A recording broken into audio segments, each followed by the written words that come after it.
나는 내 딸을 믿어왔습니다. 언제나 성실하고 착한 아이였으니 스스로 선택한 일에는 이유가 있을 거라 생각했습니다. 하지만 그 아이가 데려온 남자만큼은 도무지 마음에 들지 않았습니다.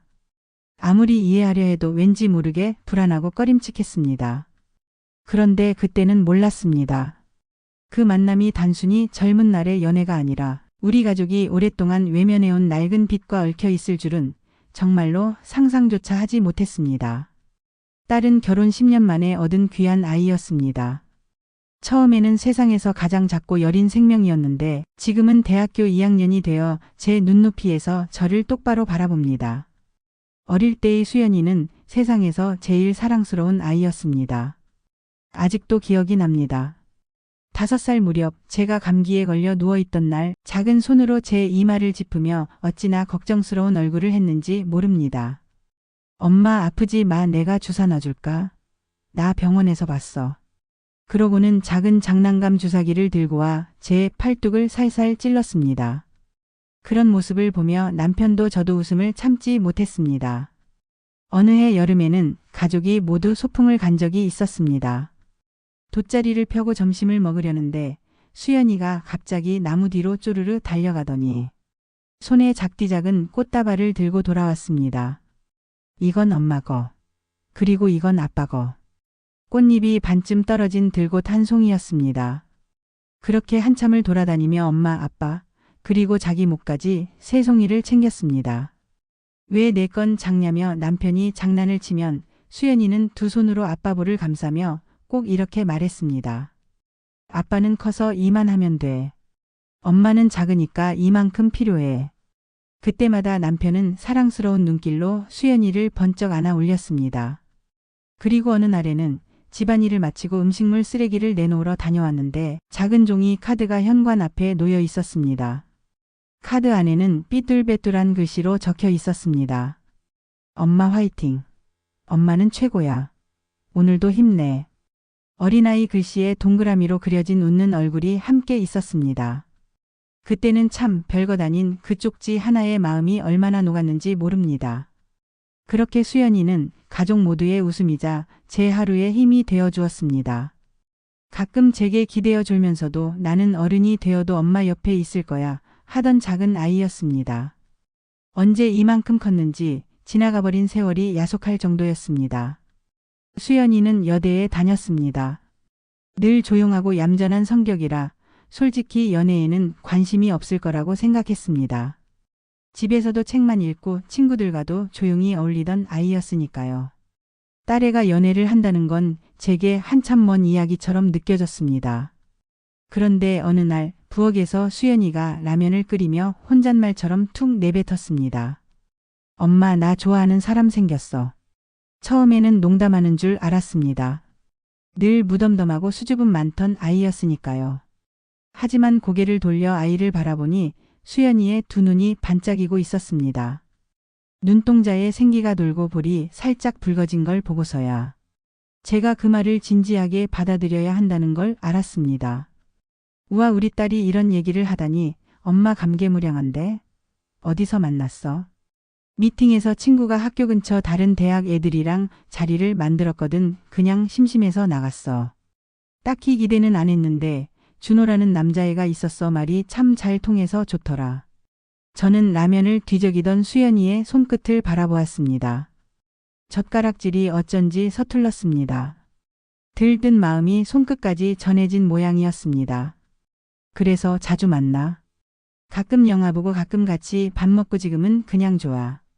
처음이라 그런지 뭔가 모든 게 새로워. 그때만 해도 가볍게 생각했습니다. 어릴 적 추억 하나쯤 만들겠지.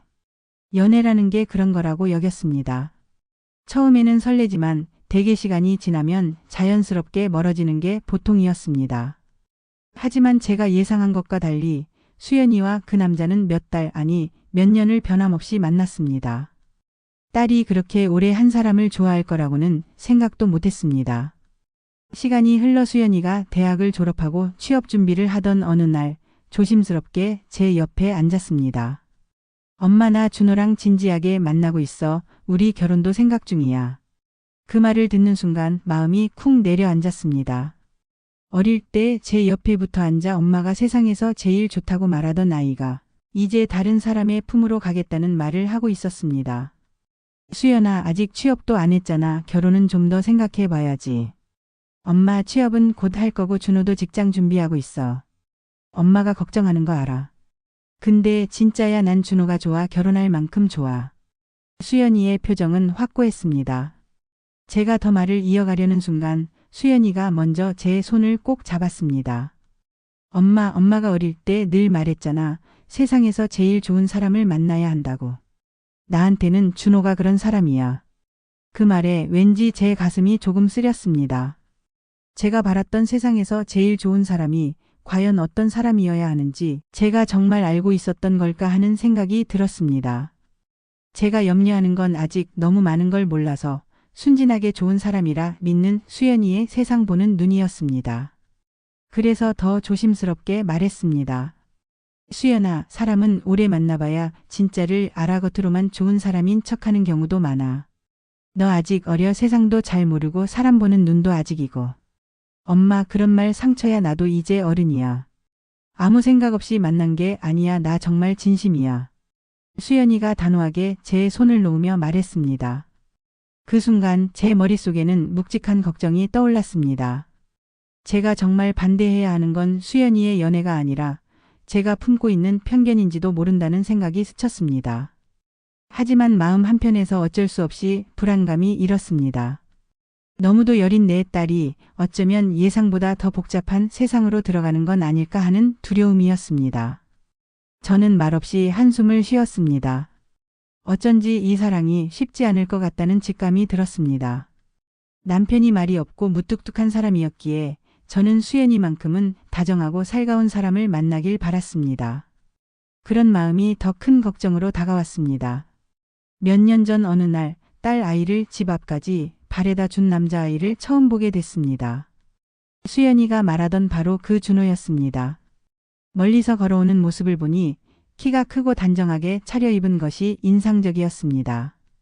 얼굴도 깔끔했고 어딘가 어른스러워 보이긴 했습니다. 그런데 이상하게도 웃음기가 없었습니다. 어색하게 미소 지으려 애쓰는 듯한 얼굴이었습니다. 수연이가 말하던 착하다는 말은 도통 느껴지지 않았습니다.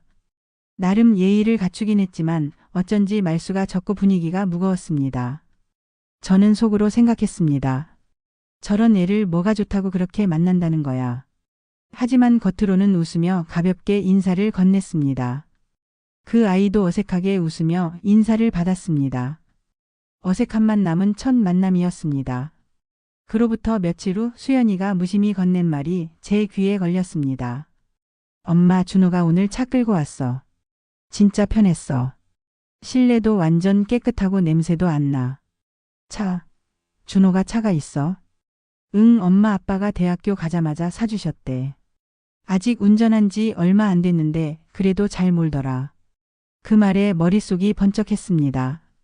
대학생이 벌써부터 부모가 차를 사주다니 도대체 얼마나 철이 없으면 아이한테 그렇게 쉽게 차를 쥐어줄까 싶었습니다. 부모도 준호도 너무 가볍게 사는 것 같았습니다. 우린 그렇게 살지 않았는데 우리 가족이랑은 연결이 안 맞는 것 같아. 속이 답답해졌습니다. 그뿐만이 아니었습니다. 수연이가 가끔 말하곤 했습니다. 엄마, 준호는 엄마한테 진짜 자주 연락해. 지금 누구랑 있는지 어딘지 뭐 먹었는지 다 얘기해. 그걸 왜 그렇게 일일이 다 말해? 불편하지 않아? 아니, 원래 그래. 엄마가 걱정하신대. 처음에는 가족끼리 사이가 참 좋은가 보다 싶었습니다. 어쩌면 남편과 저처럼 무뚝뚝한 가족보다 따뜻할 수도 있겠다고 생각했습니다. 하지만 시간이 지날수록 뭔가 불편해졌습니다. 데이트 중에도 친구들과 있을 때도 준호는 수시로 어머니께 연락을 드린다고 했습니다. 단순히 가족 간의 애틋함을 넘어서 어쩌면 엄마의 허락 없이는 자유롭지 못한 건 아닐까 하는 생각이 들었습니다.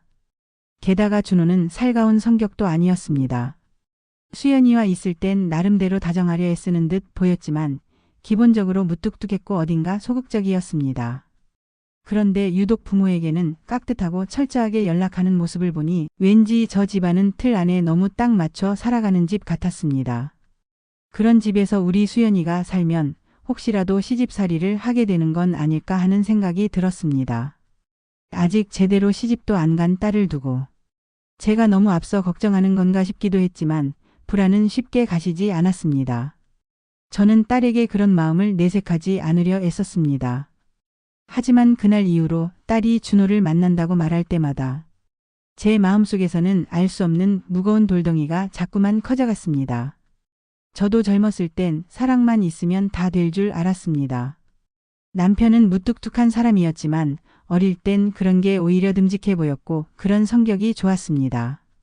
결혼하고 나면 천천히 서로 맞춰가겠지 싶었습니다. 그런데 세상은 그렇게 만만하지 않았습니다. 저는 시집살이를 했습니다. 남편 집안은 엄격했습니다. 작은 것 하나도 함부로 넘기지 않았습니다.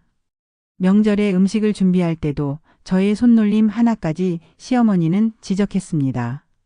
그렇게 하면 안 되지. 고춧가루는 꼭 마지막에 넣어야 해. 떡국은 육수가 맑아야지 왜 이렇게 흐려. 애를 낳았으면 애를 내가 키워야지. 어머니한테 맡기려고 하지 마라. 그때는 정말 한숨 쉴 시간도 없었습니다. 시댁 식구들은 좋은 며느리를 원했지만 사람으로서 저를 이해해주진 않았습니다. 아무리 노력해도 그 집에서 저는 어딘가 어설픈 며느리였습니다. 결혼한 지 얼마 되지 않아 친정엄마가 아프다는 연락을 받았을 때도 시댁에서는 쉽게 시간을 주지 않았습니다. 어머니 아프다고 갑자기 달려가는 게 어디 있어 내 자리 지켜. 친정엄마는 몇 달을 앓다 돌아가셨습니다. 마지막 길도 충분히 함께하지 못했습니다. 친정에서 돌아오는 길에 혼자 버스 창가에 앉아 꾹 참았던 눈물을 터뜨렸습니다. 그날의 그 서러움은 아직도 제 가슴 한쪽을 짓누르고 있었습니다. 남편은 그런 제 마음을 깊이 들여다볼 줄 몰랐습니다. 착한 사람이긴 했지만 감정을 잘 표현하지 못했습니다. 제가 힘들다고 말하면 늘 같은 대답을 했습니다. 조금만 참아 시간이 지나면 괜찮아질 거야. 그 조금이 몇 년이었는지 지금도 모르겠습니다. 수연이가 제게 온 건 결혼 10년 만이었습니다. 정말 애타게 기다린 아이였습니다. 그래서 더더욱 우리 수연이는 저처럼 살지 않았으면 했습니다. 저는 살면서 늘 맞춰야 하는 사람이었습니다. 시어머니의 잣대에 남편의 말없는 벽에 집안의 조용한 기대에 저를 쪼개며 맞춰야 했습니다. 제 목소리는 늘 가장 마지막이었고 제 마음은 늘 뒷순서였습니다. 그래서 제 딸은, 제 수연이는 살가운 사람을 만나 따뜻한 가족 안에서 살기를 바랐습니다. 나처럼 시어머니의 표정 하나에 마음 졸이고 집안의 눈치를 보며 사는 인생은 살지 않기를 바랐습니다. 저는 살면서 늘 맞춰야 하는 사람이었습니다. 시어머니의 잣대에 남편의 말없는 벽에 집안의 조용한 기대에 저를 쪼개며 맞춰야 했습니다. 제 목소리는 늘 가장 마지막이었고 제 마음은 늘 뒷순서였습니다. 그래서 제 딸, 제 수연이는 살가운 사람을 만나 따뜻한 가족 안에서 살기를 바랐습니다. 저처럼 시어머니의 표정 하나에 마음 졸이고 집안의 눈치를 보며 사는 인생은 살지 않았으면 했습니다. 하지만 수연이가 데려온 준호는 어쩐지 제가 그토록 피하고 싶었던 그 그림자를 꼭 닮은 것 같았습니다. 어느 날 수연이가 문득 물었습니다. 엄마 나한테 뭐 숨기는 거 있어? 저는 놀란 얼굴로 딸을 쳐다보았습니다. 왜 그런 말을 해? 요즘 엄마 나한테 너무 말이 없잖아. 예전엔 뭐 하나만 해도 엄청 물어보고 궁금해하더니 준호 얘기만 나오면 그냥 웃고 넘기기만 하고. 나 결혼하고 싶은 사람이라는데 걱정이 많이 돼? 저는 순간 아무 말도 하지 못했습니다. 마음속에서 복잡하게 얽힌 감정들이 목 끝까지 차오르는데 도무지 어떻게 꺼내야 할지 몰랐습니다. 수연아, 그런 게 아니야. 그냥 솔직히 말해줘. 엄마는 준호 마음에 안 들지? 저는 말없이 고개를 숙였습니다. 처음부터 마음에 안 들었어. 솔직히 말하면 그 애는 내가 말하는 것만큼 다정하지도 않고 내가 느끼기엔 어딘가 모르게 벽이 느껴졌어. 사람을 어떻게 속마음을 이렇게까지 꽁꽁 숨기고 있을 수가 있을까 싶더라. 수연이는 억울한 표정으로 고개를 저었습니다. 엄마, 그건 엄마 기준이잖아. 준호 원래 그런 성격이야. 낯선 사람들 앞에선 조용한데 나랑 있을 땐 진짜 따뜻해. 준호 나한테 되게 잘해. 저는 숨을 고르고 말을 이었습니다. 그래, 조용한 건 이해해. 그런데 수연아, 준호가 자기 엄마한테 수시로 위치 보내고 무슨 일만 있어도 다 보고한다고 했지? 넌 그게 아무렇지도 않니? 가족이 친한 건 좋은데 그건 좀 다르잖아. 수연이는 잠시 말을 멈추더니 조용히 말했습니다. 그게 뭐 어때서? 우리도 서로 자주 연락하잖아. 나도 엄마한테 하루에도 몇 번씩 전화하고 톡 보내고 그러잖아. 가족끼리 걱정해서 그러는 건데 그게 그렇게 이상해? 저는 고개를 천천히 저었습니다. 연락하는 거랑 보고하는 건 달라. 그 집 분위기가 어떤지 정확히는 몰라도 엄마는 내가 시집가서 혹시라도 거기서도 준호처럼 엄마한테 모든 걸 일일이 말하고 그런 식으로 살길 원하지 않아. 넌 내 인생을 살아야지.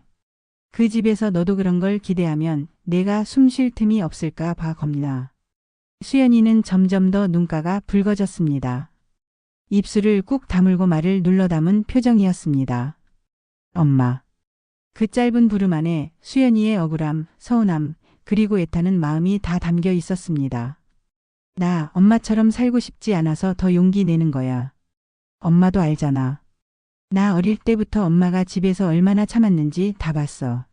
엄마가 할머니한테 얼마나 힘들어했는지 나 다 기억해. 저는 갑자기 숨이 턱 막혔습니다. 나 그때 생각했어. 나중에 내가 결혼하면 절대로 엄마처럼 살지 말자고. 근데 지금 엄마는 내가 엄마처럼 될까봐 걱정하고 있네. 준호네 집이 좀 엄격한 건 맞아. 근데 그래서 서로 더 노력하는 집이야. 준호는 진짜 나한테 진심이고 나랑 있을 땐 잘 웃고 아무것도 아닌 일에도 잘 챙겨줘. 엄마가 모르는 준호의 모습이 있어. 수연이는 눈물을 훔쳤습니다. 엄마가 그렇게까지 반대하면 내가 엄마 마음에 안 드는 사람 사랑하고 있는 게 나쁜 일처럼 느껴져. 저는 가슴이 먹먹했습니다. 그 순간 무슨 말을 해야 할지 몰랐습니다. 결국 아무 말도 못했습니다. 그날 밤 수연이는 방에 들어가 문을 닫았습니다. 그 조용한 방문이 유난히 무겁게 느껴졌습니다. 그리고 문틈으로 아주 희미한 울음소리가 새어나왔습니다. 저는 멍하니 거실 소파에 앉아 손을 꼭 쥔 채 귀를 기울였습니다. 딸의 울음이 제 가슴을 송곳처럼 찔러왔습니다. 어쩌면 제가 제 딸을 믿지 못하는 사람처럼 보였을지도 모릅니다. 어쩌면 제 상처 때문에 딸의 사랑까지 잘라버리려 했던 건 아닐까 싶었습니다. 그 밤 저는 잠을 이루지 못했습니다. 며칠 뒤였습니다. 수연이가 첫 월급을 받았다며 같이 옷을 사러 가자고 했습니다. 엄마, 나 취업하고 처음 받는 월급이야. 엄마 옷 하나 꼭 사드릴게. 저는 못 이기는 척 따라 나섰습니다. 백화점에 도착해서 딸과 이것저것 옷을 고르고 거울 앞에서 서로 어울린다, 안 어울린다. 웃으며 이야기하는 시간이 오랜만에 따뜻하게 느껴졌습니다. 그 순간만큼은 준호 생각도 시집살이 걱정도 다 잊혔습니다. 엄마, 이거 어때? 이 색 엄마한테 잘 어울려. 아유, 됐다. 난 그냥 싼 거 아무거나 할래. 싼 거 찾지 마. 오늘은 엄마가 주인공이야. 딸이 그렇게까지 말하니 마음이 조금 누그러졌습니다. 그렇게 어느 매장에서 옷을 고르고 계산을 마치고 나오는 길이었습니다. 누군가 수연이를 부르는 소리가 들렸습니다. 고개를 돌리니 준호였습니다. 깔끔한 셔츠에 단정한 재킷, 정돈된 머리, 조용한 목소리. 그리고 그 옆에는 그의 어머니가 서 계셨습니다. 예상하지 못한 만남의 순간 심장이 쿵 내려앉았습니다. 안녕하세요. 처음 뵙겠습니다. 그녀는 밝게 인사하며 품위 있는 웃음을 지었습니다. 수연이 어머니. 언제 한 번은 꼭 뵙고 싶었는데 이렇게 뵙네요. 수연이가 정말 좋은 아이더라고요. 저희 준호가 좀 무뚝뚝해서 걱정했는데 수연이 덕분에 웃는 날이 많아졌어요. 정중하고 부드러운 말투였지만 제 시선은 자꾸만 그녀의 얼굴에 머물렀습니다. 광대에서 턱까지 이어진 오래된 듯한 흉터. 화장으로 가릴 수 없는 선명한 상처가 고스란히 드러나 있었습니다. 문득 그 흉터가 왜 생겼는지, 그녀의 지난 삶이 어땠을지 궁금해졌습니다. 그녀는 살며시 제 손등을 잡았습니다. 손끝이 참 따뜻했습니다. 제가 준호를 좀 엄하게 키웠어요. 외동이라 너무 귀해서 많이 조심시키고 많이 가르치고 어쩌면 틀 안에서만 살게 한 것 같기도 해요.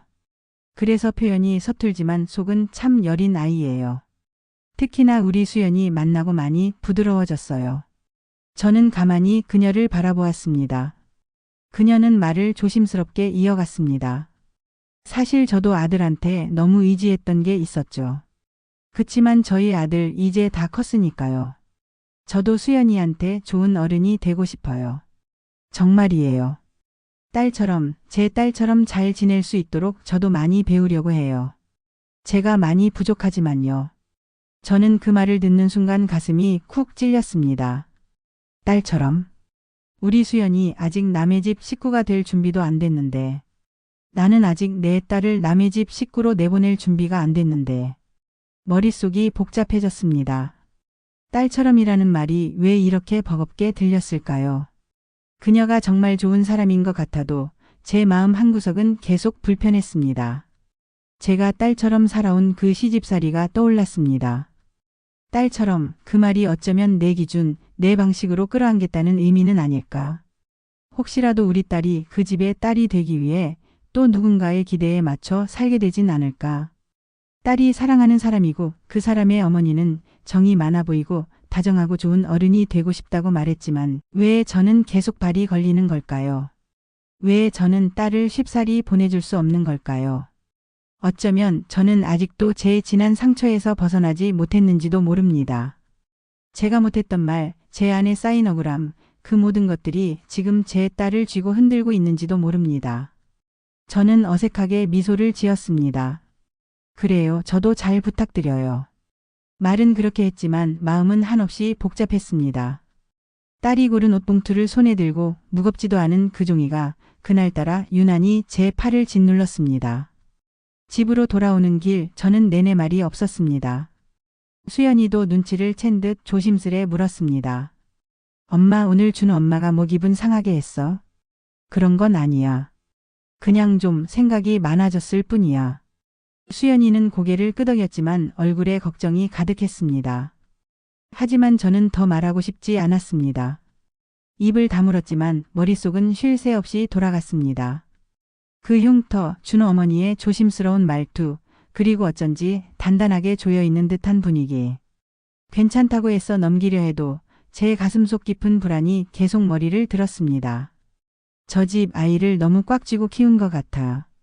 수연이가 저 집 식구로 들어가면 어떻게 되는 걸까? 조용한 애가 괜히 그 집에서 더 작아지는 거 아니야? 그 집 사람들은 그걸 가족애라고 말하겠지만 결국엔 수연이한테도 똑같이 요구할 거잖아. 돌아오는 내내 제 딸이 조용히 걸어가는 모습을 보며 저 편안함, 저 자유가 사라질까 봐 두려웠습니다.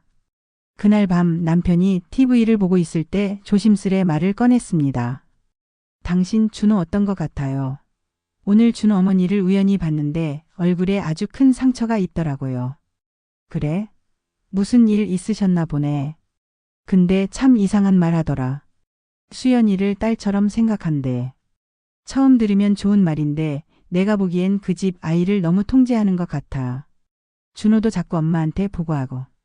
그런 집 분위기 나 솔직히 좀 불안해. 남편은 여전히 눈을 TV에서 떼지 않은 채 건성으로 말했습니다. 글쎄, 둘이 좋다는데 결혼시키지 뭐. 저는 헛웃음이 났습니다. 그게 끝이야. 정말? 그럼 뭘 어쩌라고. 당신이 너무 예민하게 구는 거 아냐? 그 말에 속이 부글부글 끓었습니다. 그래, 늘 이랬습니다. 제가 시집살이로 힘들어할 때도 친정집 가고 싶다고 울 때도 당신은 늘 조금만 참아 어디 가나 다 똑같아 그런 말만 했습니다. 그래서 제가 견뎠고 그래서 제가 사소한 일에도 더 예민해졌는지도 모릅니다. 제가 수연이를 지키고 싶어서 제 힘으로라도 딸을 그런 답답한 틀에서 꺼내고 싶어서 더 그렇게 된 건지도 모릅니다. 나는 우리 딸이 나처럼 살까봐 무서워. 남의 집에서 눈치 보고 마음 졸이고 어디 있니? 뭐하니? 물어볼까봐. 그게 사랑인 줄 알고 다 맞춰주다가 나중엔 내 자신이 얼마나 작아지는지 당신은 모를 거야. 그런 거 수연이한테 물려주기 싫어. 남편은 조용히 리모컨을 내려놓았습니다.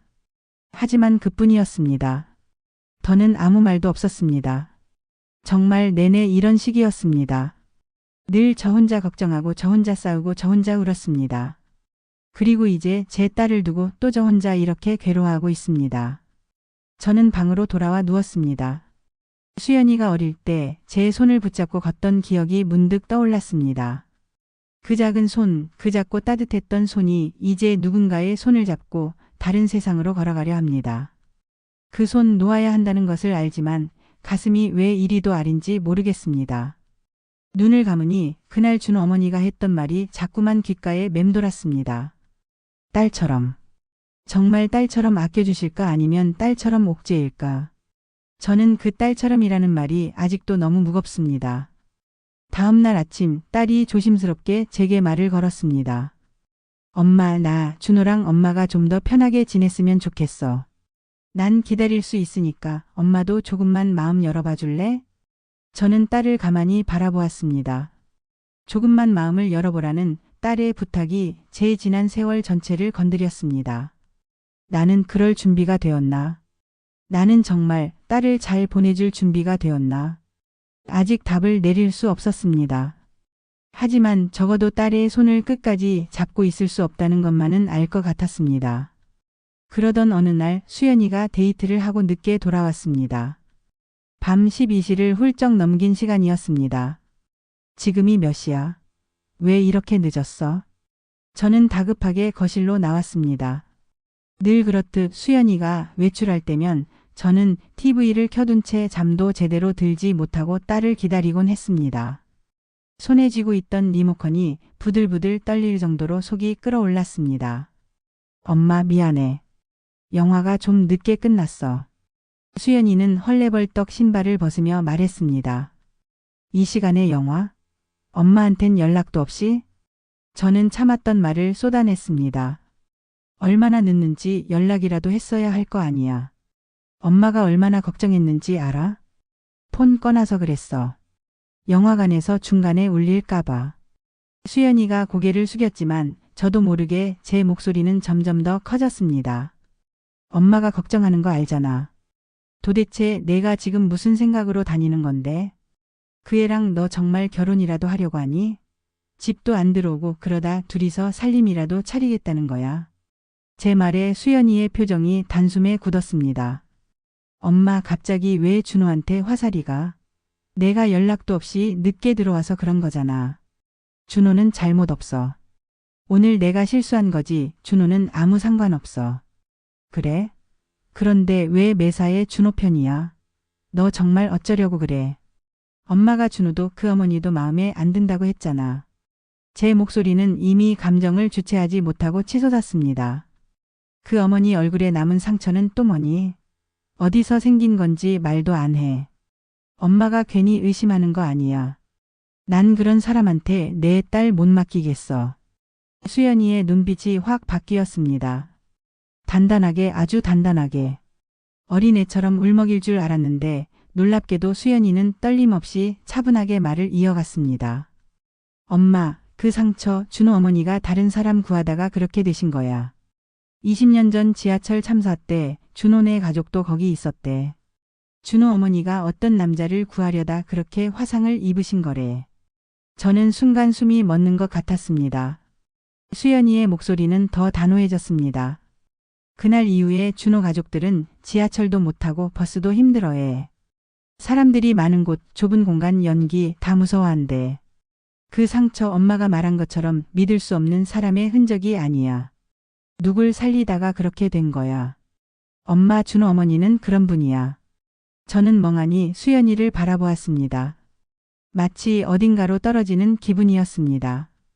발밑이 꺼지는 것 같았습니다. 갑자기 아주 오래전 그날의 기억이 저를 덮쳐왔습니다. 그해 겨울 출장 중이던 남편이 하루 종일 연락이 끊겼던 날. 출장을 떠난 지역에서 발생한 지하철 화재. 뉴스에서는 끊임없이 속보가 흘러나왔습니다. 유독가스가 순식간에 퍼져 다수의 사상자가 발생했다. 구조 작업이 늦어지고 있다. 연기와 유독가스의 확산으로 추가 피해가 우려된다. 저는 손에 핸드폰을 움켜쥔 채 수백 번 전화를 걸었지만 남편은 받지 않았습니다. 문자도 답이 없었습니다. 뉴스 화면에 자꾸만 나오는 지하철역 이름. 그곳이 남편이 가던 길이라는 것을 저는 알고 있었습니다. 눈앞이 하얘졌던 그때 시간은 멈춰버린 것 같았습니다. 저는 그날 밤을 꼬박 새웠습니다. 살아있는 건지 죽은 건지 알 수 없는 상태로 거실을 서성이며 울고 또 울었습니다. 그리고 새벽녘 한 통의 전화. 저희 병원에서 보호하고 있습니다. 환자분은 괜찮으니 바로 오세요. 저는 그제야 숨을 쉴 수 있었습니다. 남편은 유독가스를 마셔 의식을 잃은 상태였습니다. 병원으로 뛰어갔을 때 남편의 얼굴은 그을음으로 검게 물들어 있었습니다. 의사는 다행히 생명에 지장은 없을 거라고 했지만 정신이 들기까지 시간이 필요하다고 했습니다. 며칠 뒤 남편이 겨우 의식을 찾았습니다. 누군가가 날 끌어냈어. 남편은 힘겹게 말을 이어갔습니다. 열차 안이 연기로 가득 찼는데 다들 그냥 기다리고 있었어. 출발하겠다는 방송도 있었으니까. 나도 그냥 기다렸어. 그런데 갑자기 숨이 막히기 시작했어. 의자에 앉아 있는데 누가 내 팔을 확 잡더니 날 끌어냈어. 난 도망칠 생각조차 못했어. 그 사람이 아니었으면 난 그냥 그 안에 있었을 거야. 그 말을 들었을 때 저는 말없이 남편의 손을 붙잡고 오랫동안 울었습니다. 그날 이후 남편은 그 일을 입 밖에 꺼낸 적이 없었습니다. 남편은 원래도 말수가 적은 사람이었지만 그 사고 이후에는 점점 더 침묵하는 사람이 되어갔습니다. 저는 그 기억을 묻었습니다. 일부러 잊었습니다. 다시 떠올리면 그날 밤에 공포가 되살아날 것 같아서 일부러 닫아두고 살았습니다. 그런데 지금 수연이가 제 앞에서 하는 이야기. 유독가스 속에서 사람을 구하던 그분이 준호의 어머니라니. 그 남자가 제 남편, 제 가족이었을지도 모른다니. 저는 거실 의자에 털썩 주저앉았습니다. 심장은 미친 듯이 뛰고 손끝은 저릿저릿했습니다. 머릿속은 새하얘지며 모든 생각이 뒤엉켜버렸습니다. 제가 그렇게 밀어내려 했던 사람, 딸을 절대 보내고 싶지 않다고 버티던 그 사람. 그분이 우리 가족을 구했던 분일지도 모른다는 사실. 남편을 살린 그분이 아니더라도 자신의 목숨을 내놓고 누군가를 죽음에서 구해낸 그 용기 있는 분. 남편과 제가 평생 은혜를 갚아야 할 분과 다르지 않은 분이라는 사실에 저는 깊은 충격과 함께 알 수 없는 무거움에 눌렸습니다. 어쩌면 저는 지금껏 아주 큰 착각 속에서 살았던 것은 아닐까 생각했습니다. 저는 무거운 마음을 안고 손으로 얼굴을 감쌌습니다. 그 순간 주변의 모든 소음이 멀어지고 세상은 마치 멈춘 듯 고요해졌습니다. 저를 둘러싼 시간과 공간이 조용히 가라앉으며 그 빈틈 사이로 오랫동안 잊고 있었던 빛이 조심스레 제 마음 깊은 곳에서 고개를 들었습니다. 어쩌면 그동안 저는 그 빛을 무시하고 그저 두려움과 불신으로 스스로를 가둬왔던 것 같습니다.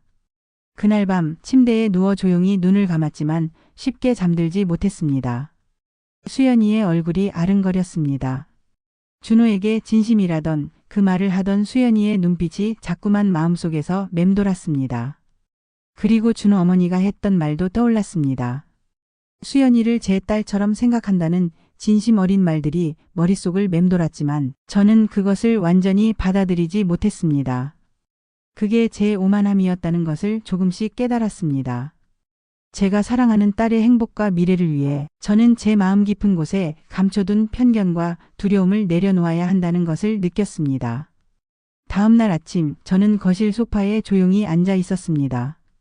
창문으로 들어오는 아침 햇살이 방 안을 은은하게 밝혔지만 마음 한구석은 여전히 무거웠습니다. 수연이는 자신의 방문을 살짝 열고 조심스럽게 걸어 나왔습니다. 엄마 얘기 좀 할 수 있어? 저는 고개를 끄덕이며 자리 한쪽을 내주었습니다. 수연이는 잠시 말없이 앉아 있다가 천천히 입을 열었습니다. 엄마 어제 내가 그렇게 말해서 미안해. 저는 고개를 저으며 말했습니다. 아니야, 내가 내 마음을 솔직하게 표현한 거니까. 엄마가 너무 오래 내 생각만 한 것 같아. 준호 어머니를 처음 봤을 때 솔직히 좀 무서웠어. 그 상처도 그렇고 우리 수연이가 그 집에서 얼마나 힘들지 걱정이 됐거든. 수연이는 조심스럽게 제 손을 잡았습니다. 따뜻하고 단단한 손길이었습니다. 엄마, 나도 알아. 엄마가 나를 얼마나 아끼고 걱정하는지. 그런데 준호는 나를 정말 진심으로 아껴줘. 나보다 더 조심스럽고 더 많은 생각을 해. 표현은 서툴지만 그 진심은 분명히 느껴져. 그 말에 저는 참아왔던 감정이 터져 나왔습니다. 눈물이 고이고 결국 참지 못하고 수연이를 꼭 안았습니다. 엄마가 정말 미안했어. 너무 몰라서, 너무 두려워서 내가 불행해질까봐 겁이 났어. 수연이도 저를 꼭 껴안았습니다. 엄마가 나한테 준 사랑만큼 나도 행복하게 잘 살게. 그 순간 저는 비로소 알았습니다. 지나온 아픔과 상처들이 때로는 뜻밖의 만남으로 이어지고 예상하지 못한 선의가 가족의 운명을 바꿔놓을 수 있다는 것을. 그리고 이제 저는 분명히 깨닫습니다. 진심은 시간이 흘러도 쉽게 사라지지 않고 마음 깊숙이 오래도록 자리 잡는다는 사실을. 그 진심 어린 사랑이야말로 우리를 치유하고 다시 한 걸음 내딛게 하는 가장 큰 힘임을. 그로부터 몇 달이 흘렀습니다. 봄이 깊어지자 집안 목련이 활짝 피었습니다. 그 하얀 꽃잎이 바람에 흩날릴 때마다 저는 문득 제 마음도 서서히 풀리고 있음을 느꼈습니다. 수연이는 여전히 준호와 조심스럽게 관계를 이어갔습니다. 결혼 얘기도 조금씩 구체화되었습니다. 예전 같았으면 저는 마음이 더 복잡해졌을 것입니다. 그러나 이제는 다르다고 스스로에게 말해주려 했었습니다. 어느 토요일 오후 수연이가 준호와 함께 집에 인사를 오겠다고 했습니다. 문득 심장이 쿵 내려앉았습니다. 그 얼굴을 마주하면 여전히 미묘한 감정이 올라올까 두려웠습니다. 하지만 이젠 피하지 않기로 결심했습니다. 문이 열리고 준호가 수줍은 얼굴로 문턱을 넘었습니다. 어머니, 안녕하세요. 그 목소리가 생각보다 떨려 있었습니다. 저는 잠시 숨을 고르고 차분히 대답했습니다. 그래요, 어서 들어오세요. 수연이가 제 옆에 와서 살짝 제 손등을 쥐었습니다. 그 따뜻한 손길이 마음을 다잡게 해주었습니다. 준호는 정갈하게 포장된 작은 상자를 내밀었습니다. 이거 어머니께 드리고 싶어서 준비했습니다. 많이 부족하지만 제 마음입니다. 저는 상자를 받아들고 포장을 천천히 풀었습니다. 안에는 단정한 연분홍색 스카프가 들어 있었습니다. 날이 따뜻해지면 외출하실 때 쓰시면 좋을 것 같아서요. 그 말에 저는 고개를 들고 준호를 바라보았습니다. 그의 눈빛에는 두려움과 조심스러움 그리고 진심이 담겨 있었습니다. 그 순간 지난 시간들이 스쳐갔습니다. 제가 그토록 경계하고 두려워했던 마음, 또 억누르려 했던 상처들. 그리고 그것을 함께 견디며 곁에 있어준 수연의 얼굴. 저는 스카프를 조심스럽게 무릎 위에 올려두었습니다. 고마워요, 준호 씨. 수연의 얼굴이 살짝 밝아졌습니다. 준호도 안도하는 듯 작은 숨을 내쉬었습니다. 오랜 침묵 끝에 저는 말을 이었습니다. 나도 이제는 알아요. 수연이가 어떤 사람을 사랑하고 있는지. 그리고 준호 씨도 그 마음을 진심으로 받아주고 있다는 것을. 준호는 고개를 깊이 숙였습니다. 부족한 점이 많겠지만 수연이한테 부끄럽지 않은 사람이 되겠습니다. 그 말에 저는 문득 그날 남편이 했던 말을 떠올렸습니다. 누군가가 날 끌어냈어. 그 목소리는 병실의 공기에 파문처럼 잔잔하게 번졌습니다.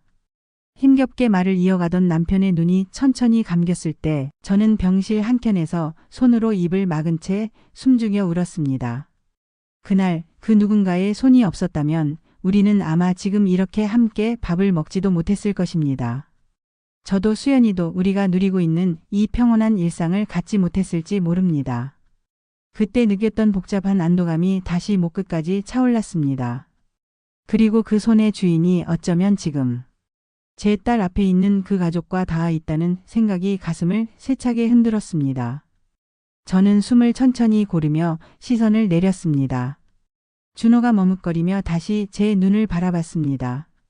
그 순간 어쩐지 제 마음에 한 가지 분명한 결심이 생겼습니다. 그래. 이제는 더 이상 두려움만으로 누군가를 밀어내지 말자.